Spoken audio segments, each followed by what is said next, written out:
बीतते वक्त के साथ मौत का आंकड़ा बढ़ रहा है। नेपाल में 7.9 जी तीव्रता यही थी भूकंप की, और बर्बादी का ऐसा मंजर दिखा गया जिसकी तस्वीरें देखकर सिहरन हो जाती है। लेकिन क्या हम इतनी तीव्रता के भूकंप को झेलने के लिए तैयार हैं? यह सवाल बड़ा और अहम है, लेकिन पहले जानना जरूरी है कि रिक्टर स्केल पर अलग अलग तीव्रता के भूकंप तबाही की कैसी दास्तां लिख सकते हैं। 7.9 रिक्टर स्केल पर दर्ज इस आंकड़े का असर इस तस्वीर से समझा जा सकता है।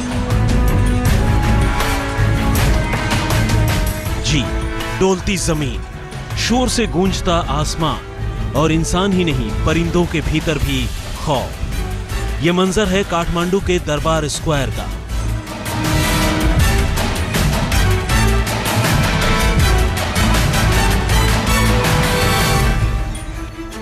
दरअसल 7.9 रिक्टर स्केल तीव्रता का भूकंप सिर्फ और सिर्फ मौत का पैगाम लेकर आता है, जहां जर्जर इमारतें ढह जाती हैं और मजबूत इमारतों की नींव भी हिल जाती है। सही मायने में इस खौफ को वही महसूस कर सकता है जिसने उन चंद सेकंड्स को जिया।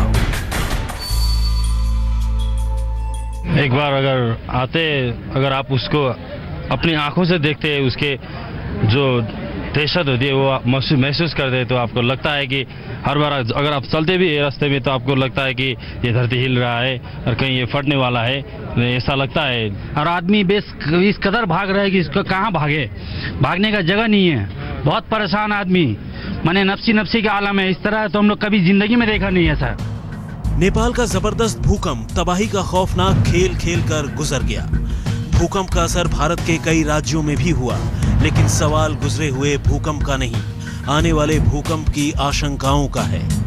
बदकिस्मती से अभी 3 महीने तक नेपाल और आसपास के इलाकों में आफ्टर शॉक्स का खतरा बरकरार है, और जानकारों की माने तो 7.9 तीव्रता से ज्यादा वाले भूकंप की आशंका से भी इनकार नहीं किया जा सकता। बिल्कुल जारी रहेंगे, क्योंकि ये इतना बड़ा रप्चर हुआ है, इसमें कई बार जो है इवन सालों तक जो है आफ्टर शॉक्स रहते हैं।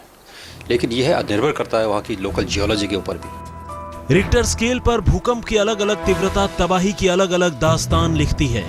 रिक्टर स्केल के आंकड़ों को असर के आईने में पढ़ने की कोशिश करें तो जब 4 से 4.9 तीव्रता का भूकंप आता है तो असर कुछ ऐसा होता है कि खिड़कियां टूट जाएं और दीवार पर टंगी चीजें नीचे गिर जाएं। 5 से 5.9 तीव्रता के भूकंप में फर्नीचर और पंखे हिल जाते हैं। 6 से 6.9 तीव्रता के भूकंप के दौरान इमारत की नींव दरक जाती है और ऊपरी मंजिलों को नुकसान हो सकता है। लेकिन 7 और 7 से 9 तीव्रता के भूकंप के दौरान जर्जर इमारतें गिर जाती हैं। कई इमारतें टूट जाती हैं और जमीन के अंदर के पाइप भी फट जाते हैं, जैसा नेपाल के भूकंप के दौरान हुआ भी। 8 से 8.9 की तीव्रता का भूकंप आने पर इमारतों सहित बड़े पुल भी गिर जाते हैं, और 9 से ज्यादा तीव्रता के भूकंप के दौरान भयंकर तबाही होती है। कोई मैदान में खड़ा हो तो उसे जमीन लहराते हुए दिखेगी, और समंदर नजदीक हो तो सुनामी आती है। भुज में जब 7.7 तीव्रता का भूकंप आया था तो भुज से करीब 250 किलोमीटर दूर अहमदाबाद में भी जबरदस्त तबाही हुई थी।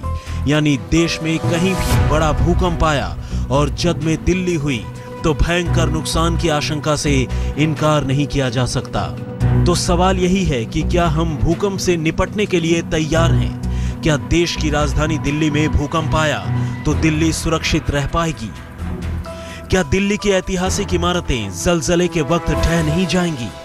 दिल्ली और आसपास लगातार बन रही ऊंची ऊंची इमारतें क्या भूकंप रोधी हैं? और भूकंप के दौरान क्या वे सही सलामत टिक पाएंगी? आज तक ब्यूरो।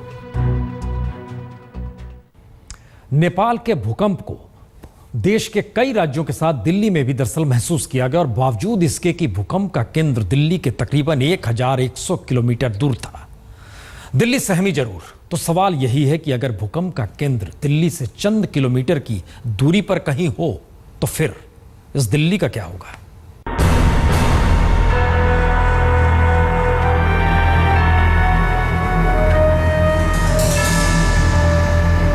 नेपाल में आए जलजले से सिर्फ दिल्ली की धरती नहीं डोली, तबाही की तस्वीरों से सिर्फ दिल नहीं दहला, बल्कि खौफ का एक साया भी मंडरा रहा है। क्या होगा जब नेपाल जैसे ताकतवर भूकंप का केंद्र दिल्ली के पास होगा?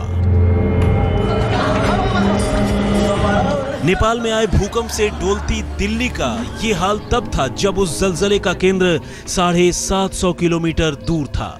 अगर 7.9 की क्षमता का भूकंप दिल्ली में आए तो शहर का हश्र क्या होगा, इसकी कल्पना खौफजदा कर देने वाली है। ये खौफ भूगर्भ शास्त्रियों के अनुमान में भी साफ झलकता है। इस तबाही का अंदाजा लगाना एक इतनी भयावह ये अंदाजा है कि वो अंदाजा लगाने में डर लगता है। लेकिन तबाही तो काफ़ी होगी। अगर ज़्यादा रिक्टर स्केल के अर्थक्वेक यहाँ पर आते हैं, 5 से ऊपर के आते हैं, तो वो ये क्योंकि यहाँ की काफ़ी बिल्डिंग हैं जो कि इस हालत में है कि वो उसको झेल नहीं सकती। 7.9 तो दूर, जानकारों के मुताबिक दिल्ली में नेपाल से कई गुना तबाही का सबब 6.5 की ताकत वाला भूकंप भी बन सकता है। इसके पीछे एक वजह तो दिल्ली की घनी आबादी है और बड़े पैमाने पर भूकंप रोधी मानकों की अनदेखी कर बनाए गए मकान हैं। दूसरी वजह है दिल्ली की धरती के नीचे बढ़ी भूगर्भीय हलचल। देश की राजधानी चारों तरफ से फॉल्ट लाइन से जुड़ी है और किसी भी फॉल्ट में होने वाली बड़ी हलचल दिल्ली को तबाह कर सकती है। खतरे के फॉल्ट लाइन पर है दिल्ली। सबसे लंबी फॉल्ट लाइन दिल्ली सरगोदा है जो पाकिस्तान तक जाती है। दूसरी फॉल्ट लाइन दिल्ली देहरादून है जो इसे हिमालय से जोड़ती है। तीसरी फॉल्ट लाइन रोहतक फरीदाबाद और चौथी दिल्ली आगरा फॉल्ट है। इन्हीं फॉल्ट लाइंस की वजह से दिल्ली एनसीआर को सिस्मिक जोन 4 में रखा जाता है और इस समय बड़े भूकंप के खतरे की वजह दिल्ली सरगोदा फॉल्ट लाइन मानी जा रही है। इस लाइन में सक्रियता की वजह से सोनीपत पिछले कुछ बरसों में कम ताकत वाले भूकंप का केंद्र कई बार बना, लेकिन पाकिस्तान तक जाने वाली इस फॉल्ट लाइन पर पिछले 295 सालों में कोई बड़ा भूकंप नहीं आया।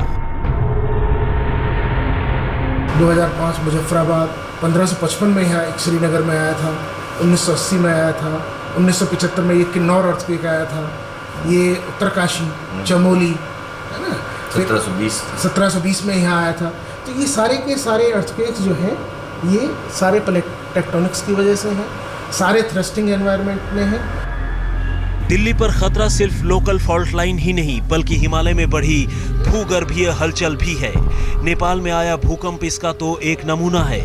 जानकारों की माने तो पूरे भारतीय उपमहाद्वीप का टेक्टोनिक प्लेट कुछ समय से लॉक हो गया है।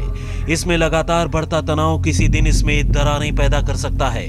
तब दिल्ली में बड़ी तबाही मच सकती है।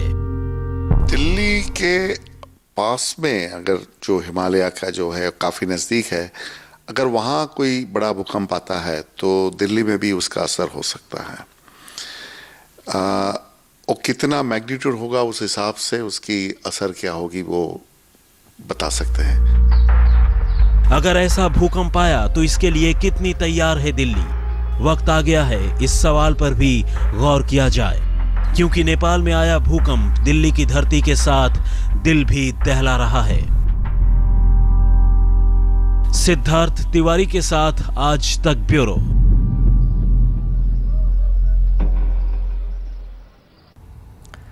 दरअसल दिल्ली अगर वाकई भूकंप का केंद्र हो जाए तो तबाही मच सकती है, लेकिन उससे पहले हम आपको दिखलाते हैं दरअसल स्क्रीन पे कि भारत के मानचित्र पे वो कौन सी जगह हैं जहां पर गंभीर खतरा है। जम्मू कश्मीर का इलाका, पंजाब, हिमाचल प्रदेश, हरियाणा, उत्तराखंड और दिल्ली, ये वो जगह है जहां पर सबसे गंभीर खतरा है। लेकिन सबसे ज्यादा खतरा जो है वो पूरा का पूरा उत्तर पूर्वी राज्यों का वो समूह है जहां प्रभावित इस बार भी कंपन हुई है। असम, अरुणाचल, त्रिपुरा, मिजोरम, मणिपुर, नागालैंड, इन तमाम जगहों पर अत्यधिक खतरा भी है।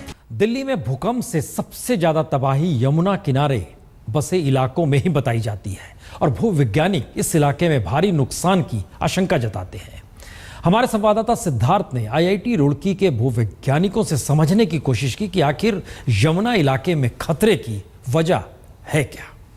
जब भूकंप आता है तो धरती हिलती है, जमीन हिलती है और साथ ही साथ बिल्डिंगों पर असर पड़ता है। आखिरकार बिल्डिंगों पर किस तरीके का असर पड़ता है, सॉइल में किस तरीके के परिवर्तन आते हैं, ये सब जानने के लिए यहाँ पर अर्थक्वेक इंजीनियरिंग डिपार्टमेंट में रुड़की में हम मौजूद हैं और यहाँ पर हम आपको दिखाएंगे कि किस तरीके से बदलाव आते हैं। हमारे साथ यहाँ पर जो साइंटिस्ट वी.के. माहेश्वरी जी हैं और साथ ही साथ अर्थक्वेक इंजीनियरिंग डिपार्टमेंट के एचओडी एम.एल. शर्मा जी हैं। आइए उन्हीं से जो है पूछते हैं क्या वो दिखाने जा रहे हैं। यहाँ पर आप क्या हमें दिखाने जा रहे हैं? जब सोइल में पानी होता है और पानी की वजह से जब शेकिंग होती है अर्थक्वेक की वजह से, तो सोइल का जो पानी ऊपर आ जाता है, उसकी वजह से सोइल की स्ट्रेंथ कम हो जाती है।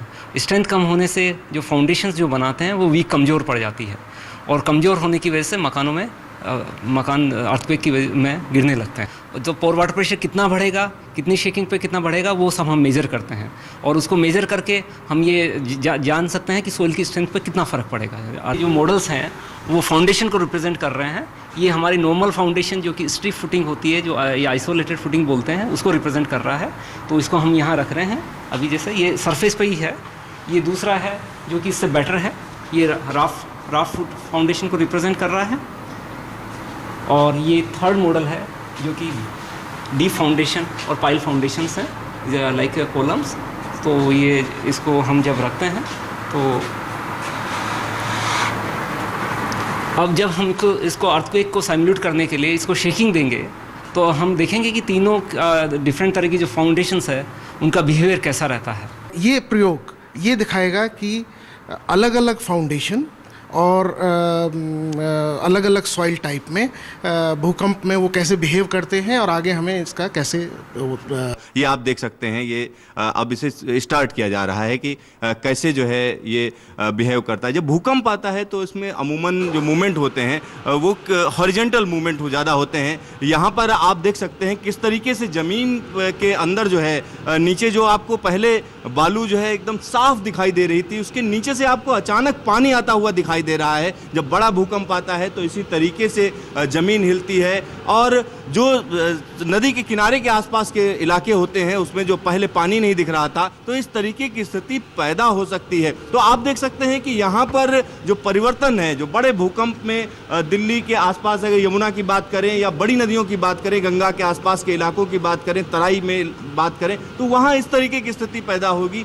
ऐसा लगेगा कि ज़मीन से ढेर सारा पानी आ गया हो। तो शर्मा जी, यहाँ पर जो हमने देखा अभी तो पानी नहीं था, अचानक ये क्या हुआ इस तरीके से? ये जैसे ही भूकंप आया तो उसमें से जो पोर वाटर प्रेशर बढ़ने की वजह से सॉइल ने पानी छोड़ दिया और उसकी वजह से आप देखेंगे कि तीनों टाइप की जो फाउंडेशन है इन्होंने अलग अलग बिहेव किया। यही हम इस प्रयोग से दिखाना चाह रहे थे कि भूकंप के दौरान अलग अलग फाउंडेशन एक ही टाइप के उसमें कैसे बिहेव करती है। तो यहाँ पर ये जो सबसे ज़्यादा नुकसान हुआ, जो सबसे ज़्यादा वो किस तरीके की फाउंडेशन? आइसोलेटेड फुटिंग है, आइसोलेटेड फुटिंग है। ये जो फिर बीच वाली है वो राफ्ट फुटिंग है और तीसरा जो कि बिल्कुल जिसमें ये टिल्ट हो गया है, ये तो सिंक हो गया, ये टिल्ट हो गया है। और तीसरा तरह का जो है उसमें देख रहे हैं सेटलमेंट हुआ है, लेकिन जो सेटलमेंट है वो यूनिफॉर्म सेटलमेंट हुआ है।